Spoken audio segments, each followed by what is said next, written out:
ایک آدمی آیا، کہا وہ میں جنگل میں جا رہا تھا، اچانک جو ہے وہ صفے آنا شروع ہو گئے اچانک، اور وہ صفے دیکھا تو ایک بندر بیٹھا ہوا تھا کمپیوٹر پر، اور کٹ کٹ کٹ کٹ کٹ خود بخود پرچے نکلتے جا رہے تھے، اور پھر خود بخود بائنڈ ہو گئے، اور خود بخود اس پر جلد بھی لگ گئی. آپ کیا کہیں گے؟ پاگل ہے پاگل ہے پاگل ہے نا. تو کائنات خود بخود بن گئی ہے. یہ کہنا آل میگنیٹ سسٹم سب خود بخود ہو گیا. ایک اللہ والے تھے، ہاتھ میں ڈنڈا لے کر جا رہے تھے، ذکر کرتے ہوئے، ایسا ہوتا ہے نا، تو لے کے جا رہے تھے اللہ اللہ کرتے ہوئے.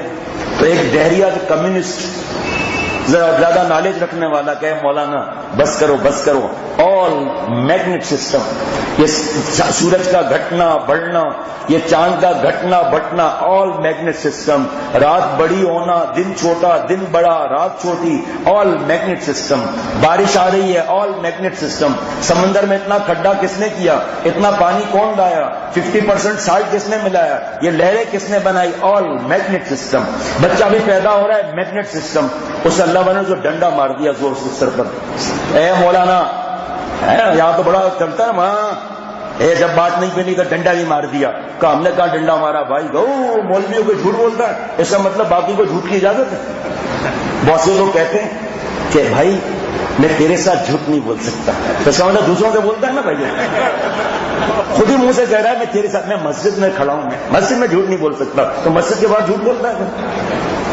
تو کیا مولانا کہ جھوٹ نہیں بولتے ہو؟ کہا جھوٹ کی کیا بات ہے، آپ کے کھوپڑی میں میگنیٹ زیادہ تھا، میری لاٹھی میں میگنیٹ سسٹم کم تھا، تو وہ آ کے آپ کی کھوپڑی سے چپک گئی. اگر میرے ڈنڈے میں میگنیٹ زیادہ ہوتا تو آپ کی کھوپڑی یہاں کی چپک جاتی. اب وہ آگے پھاڑ کے دیکھ رہا ہے کہ ابھی بدھو دھیریے، ایک ڈنڈا کسی کے چلائے بغیر نہیں چل سکتا، اور ایک کائنات کا نظام ایسے ہی چل رہا ہے نعوذ باللہ. کہا مولانا مجھے کلمہ پڑھا دیجیے، آپ کے ڈنڈے نے میری کھوپڑی کو ٹھیک کر دیا. جو دماغ سے چلتے ہیں نا، ان کی دماغ ہر وقت گرم رہتا ہے، الٹی الٹی حرکتیں کرتے رہتے ہیں. سوچ میں بیٹھے ہوئے پروفیسر صاحب، کیا ہوا؟ یار یہ جو انڈا رکھا ہے نا، یہ سمجھ میں نہیں آتا کہ پہلے انڈا پیدا ہوا یا مرغی پیدا ہوئی.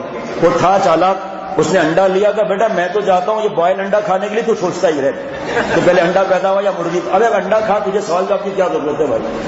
اس لیے اللہ سے دوری کے اسباب ہیں.